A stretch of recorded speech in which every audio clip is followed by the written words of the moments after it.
Welcome back to What Arty Noobs with General Disturbance. This is the T54 Heavy Tank. It's a Tier 9 American Premium Heavy. It's located on the, well, I suppose you should say, west spawn of Westfield, and it's under the command of Crusader Lawyer. Now this is a new tank just brought into the game. It's basically a Renegade on steroids. Yes, it really does look like the Renegade. It's got the hull of a T110E5, but it's got a 120mm gun capable of 450 Alpha and 240mm Serpen with standard AP. And with the premium rounds, the heat rounds, it'll go through 300mm. So it's actually quite a tough little tank, but unfortunately it does have a weak spot, that cupola right on top of the turret. Okay. He's landed in a tier 10 game, so he's up against some stiff opposition. Whoa, what happened there? Pumps one round into a T30 in the side. We're getting a bit of lag here. Oh, it's a bit better now. Okay, enemy Arty is in play. There's only one, it's an M53, M55, but we know we're going to get... Oh! That just hit our Object 279E in the side, and that means now that Crusader Lawyer is not going to get a high caliber, even if he gets the highest damage in the game. Okay, IS-7. Ouch! Now that hurts. 471 hit points from the IS-7. You might want to change position actually, rather than work this corner. You might want to go the other side of the 279. Well, the 279's decided to do it for him. He's actually going to move over. That way he can take on the IS-7 from a different angle.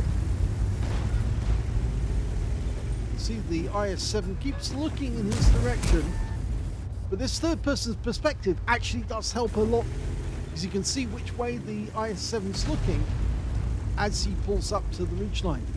Now the good news is he's got 12 degrees of gun depression, which outshoots the IS-7, and that's a nice shot straight through the lower plate of the IS-7. He's loading the heat to make sure that he gets through the armour of this IS-7, and the IS-7's gone low, so now he can push over. Pumps one into the BZ-68. Now would be a good time to actually just angle a little. He's going to do the BZ again. Yes! And in fact, he blocks a shot for 530 from that one. And the BZ's down. Now he can kill the IS-7 just to his right. But instead he goes to the Super Conqueror. The IS-7's a one-shot now. So pop up and kill that IS-7 quickly before he can do any more. No, he goes to the Super Conk and he kills that guy. I think the IS-7's going to go down to one of our teammates, but he can probably get him now if he gets around inside. Instead he goes to the 705, gets 412 from that one. Yeah, can we get the IS-7? No, he's still going after the 705. And he gets the 705 this time round, so the next time he's going to have to go to the IS-7, because that's all that's left. Either that or the IS-7's going to get outflanked by... Oh, yes, he can do it. Yes. That's 4 kills. Unfortunately, we're 2 down on the enemy at the moment. Okay. Most of the enemy are in the valley area. So he's decided he's going to head back near his own cap area, try and intercept some of those enemy tanks. They're making their way towards our cap. I think the rest of the team can probably see what's going on. The Tortoise is trying to help.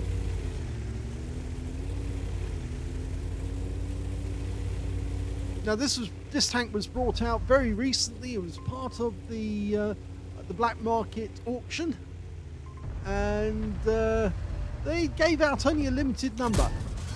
Yes, nice shot into the Kunstpanzer. Managed to get 459. It's a high roll.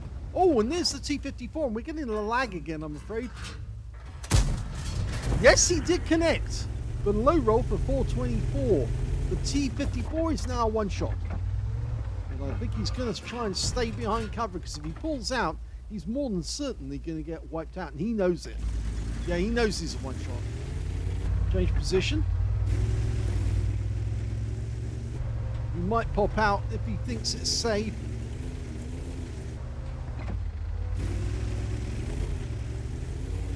Okay, we can see an E50M ahead. He's looking in our direction.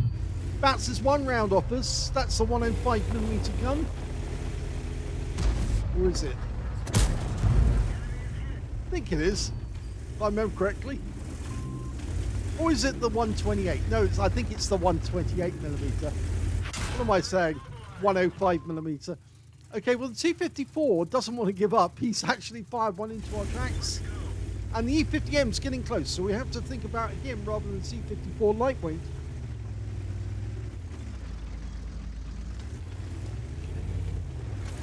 That Progetto made a bit of a boo-boo there. He may have an autoloader, but he is very thin armor, and he will take a lot of damage. And one goes into the M6Y. Oh, but we took around there from the enemy Arty, who's trying to land a shell near us, actually just splashed us. C54 lightweight still trying to get us, but not having much success. He's bouncing rounds off us now. Yeah, they're bouncing off the upper plate. One round did hit the turret, but I think that may have been from the E50M.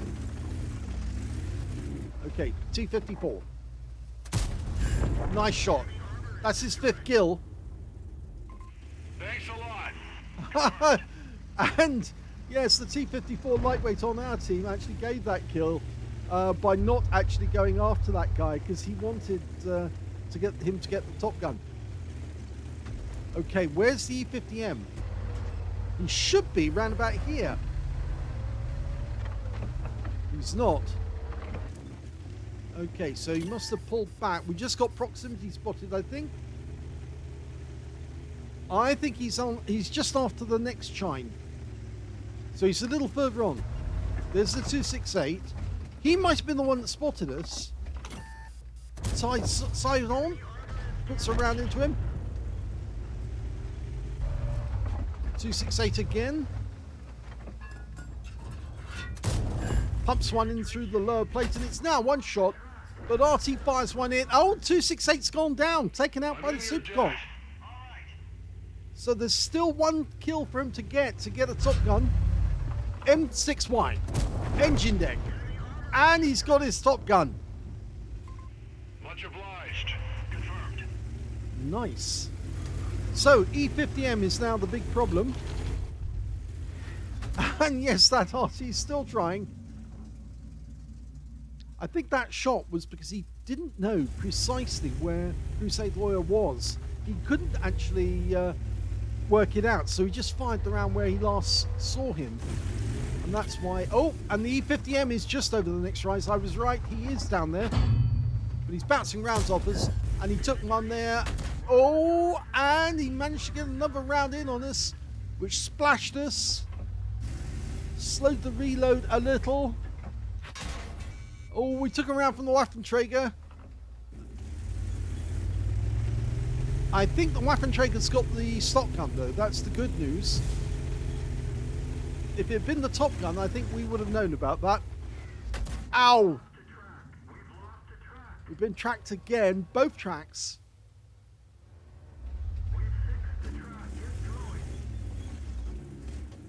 Now the E50M is just down this chine, but he's changing his decision. There's the Waffenträger.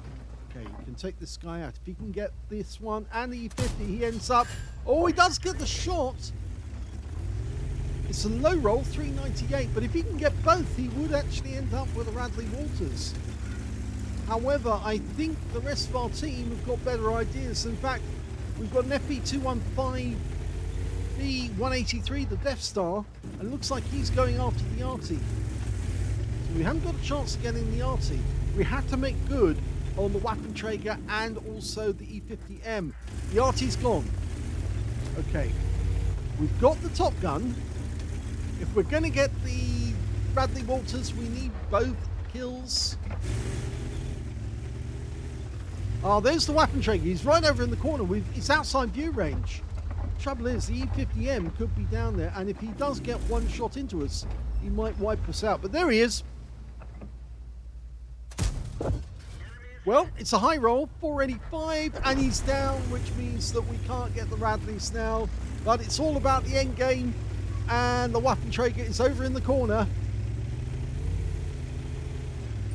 Which means the Waffenträger probably can't see us at the moment. But I think he's in that copse. Now the thing to do will be to hold back here, let the others spot him, especially that T54 lightweight. And then the moment he's spotted that guy, we can nail him from a distance. We loaded the HE because Waffenträgers are vulnerable to HE rounds. Well, mainly because they're actually in paper-thin armor, and also because their crew are on the outside, which means if you hit them with an HE round, you kill the crew. Okay, he's blind firing now, on the off chance he might connect. He's only got 3 more HE rounds though, then he's on to heat again, and that could be expensive.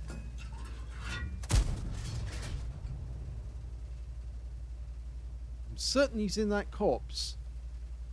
He'd want to see people coming as soon as possible. Nope. 1 HE round left, and then he's using the heat. There he is. Oh! It hit the armor, but it didn't penetrate and didn't do anything other than a critical hit on the tracks. And now it means he's burning the heat rounds. So it could get expensive, but I think his teammates are going to go after the guy now. There he is. Nice shot into the hull, 441 low roll, but this guy is finished now. And the T54 lightweight makes good of it. And that is the end of the game. It's a victory. Here's the end of battle stats. And that was the first ace tanker to Crusader Lawyer in the T54 Heavy Tank. You can see the scrolls underneath the M, and you only get those the first time. So congratulations on your first ace tanker in this vehicle.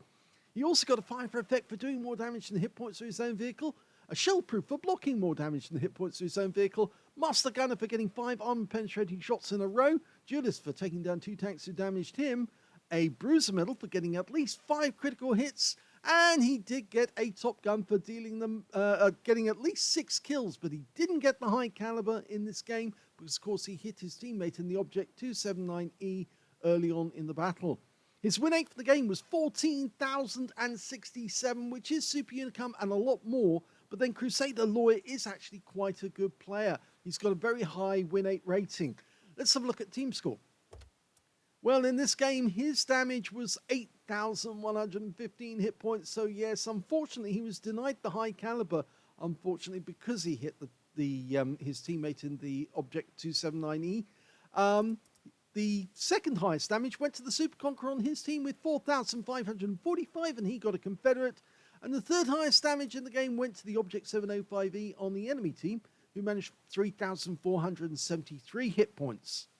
When it came to kills, yep, Crusader Lawyer got that one. 6 kills to him, 3 kills to the IS-7, and 2 kills to the Super Conqueror, the FV-215B-183, the Death Star, the T-54 lightweight on our team, who also got a patrol duty, and also to the Object 268 and the M53, M55 on the enemy team. When it came to base XP, he's top on that one as well, so he's got the top in all 3 columns.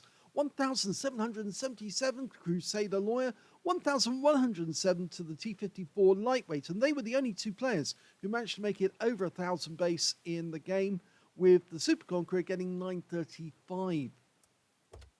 Crusader Lawyer fired 29 rounds, got 24 direct hits on the enemy and 21 penetrations, 8,115 hit points of damage, of which 1,263 were at more than 300 meters, so most of the damage at close range.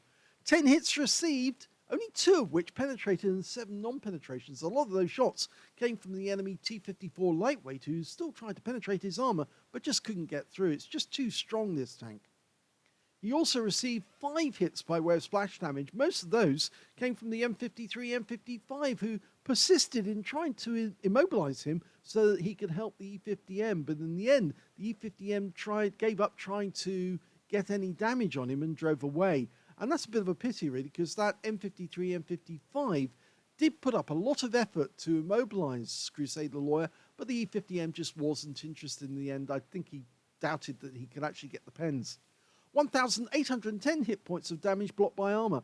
11 enemy vehicles damaged, 6 killed, so could have had a Pulse medal, but unfortunately it went against him on that. 751 hit points of damage assistance, and he earned 186,236 credits for the game on a premium count, and after repair and ammunition resupply took away 109,596 credits profit. 2,665 XP for the battle, 5,332 for completing a mission, and 133 for this being a premium vehicle. And surprising that, because this is a premium vehicle that he got in the auction, and it's got a very low reward value for the premium vehicle tier. That would suggest that basically Wargaming are treating it as if it's a reward tank rather than a paid for tank.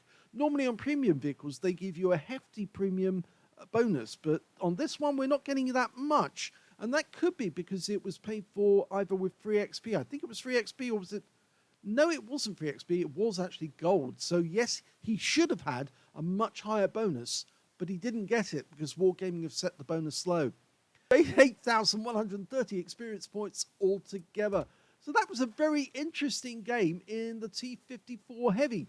Let's have a look at the armor profile. Here's the armor profile for the T54 Heavy Tank, and I think you can see straight away it does have incredibly thick armor, which is why that T54 lightweight just couldn't penetrate the armor. It's just too strong indeed. 160 millimeters on the upper plate, but it's graded. It's got that eggshell appearance, a bit like the E5, which means that the further up you get, the less the armor. So you can see here at the top, actually it's around about there, actually. It's 135 millimeters, but it's rounded, and you can see it goes all the way up to 190, and then the strongest is 254 here. But the effective armor, from there it's 326, and it gets less and less and less, but the angle gets higher, which means you've got a much more chance of bouncing the shell as you get closer to the driver's area. Now, if we look at the actual turret itself, we can see very, very strong. 254 millimeters at the front, effective armor 293 because of the angling. It's all around the mantlet. And the weak spot, of course, is the roof of the vehicle and that cupola. That cupola is only 70 millimeters thick. And yes, you should be able to penetrate that with the right shells. I think the IS-7, when he was actually aiming for this armor, went for the weak spots on the cheeks of the tank here. That's why I was saying he ought to change the angle he was approaching that IS-7, because the IS-7 was getting 3 shots into his side as he approached the apex of the ridgeline. And if he'd actually changed position, he only would have been presenting this profile, and the IS-7 would have had difficulty trying to get a shell in through these weak spots here, because the shell would ricochet off. And if he tried to go in through the front, he'd also have a fair bit of difficulty. I mean, he would have had to have loaded the premium rounds just to get through the armor. But of course, also, he was giving the IS-7 the chance to shoot at the turret, and that would actually enable the side of the turret where it's weak, 76 millimeters there, for him to penetrate. In fact, you can see from this angle, it's only, effective armor 83. The cupola again, the weak spot. Sides of the tank, only 76.2 millimeters, graded down to 50 at the back. So the sides are weak. If the IS-7 driver was to get a shot into here, it would be fairly easy. He could go for the cupola, he could go for the sides of the turret, or he could just go for this weak spot here, which is only 88.9 millimeters, 163 effective. Probably better to go between the tracks, but you've always got the risk that you will hit the tracks, and then the shot won't get through at all. But he's not going to get much joy from the front of the turret. He might get joy from the cupola at the back.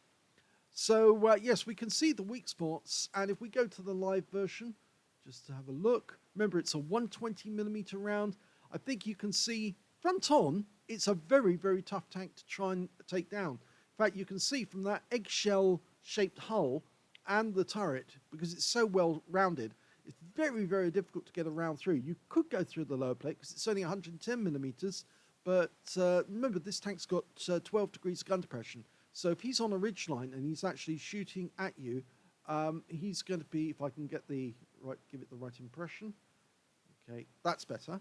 Okay, he's going to be looking at you like that, which means his gun is in the perfect position to shoot you. But if you look at his hull, you're not going to see the lower plate because he's only poking up over the ridgeline, and everything he can see, apart from that cupola, which is still pennable, even at 190 millimeters, he's not going to get through anywhere on the hull.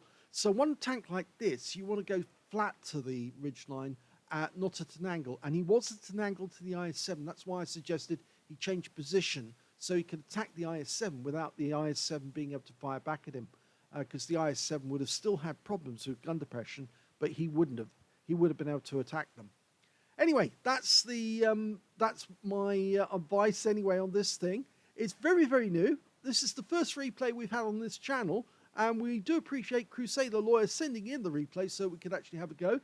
Now, let's have a look at the modules.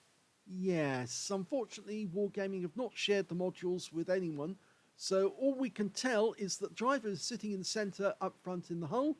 We know that the commander is at the back, because that's the commander's cupola. We know the gunner, apparently, is sitting directly in front of him, because that's the gunner's sight. So it's commander there, TC's there, there's the gunner. On the other side, this must be where the loader will be located. And all we can guess is that this bustle here is more than likely an ammo rack area, engine at the back, probably sandwiched between two fuel tanks, and that's about all we can guess. But what we can do, and it is possible, and I'll come out of full screen mode, what we can do here is we can actually select the Renegade, because I think you'll see when we look at the Renegade, it does look very, very similar to the tank you've just been looking at. Now, where is the Renegade? I'm looking for it. It's not turning up there. IS-3 Peregrine, where are we? There's the Renegade. Okay, M54. Now, doesn't that look the same? Oh, it's not on the right one yet. Go back. Click on that. Now you'll see what I mean. If I go out to full view, unfortunately, we don't have the module for the module map for the Renegade either. But don't the tanks look so alike? Almost identical, except the heavyweight is actually much more heavy tank. It's got much more armor. So it's like a Renegade on steroids, basically. It's the same sort of tank, just extra armor and a better gun, because of course it's a 120mm with 450 alpha. So yeah, what's not to like? I think you've got yourself a bargain there to get one of these tanks, and I think a lot of people are going to be enjoying them over the next couple of days. Wargaming have said that this tank is basically a roadblock, or rather the T54 is a roadblock, which means that every time you play it, the enemy's going to come up against you and they're going to find it terribly difficult to defeat you. I hope you enjoyed that replay. If you did, please give this video a like. Do subscribe to our channel. Leave a little comment down below because it feeds the algorithm. And thank you for watching.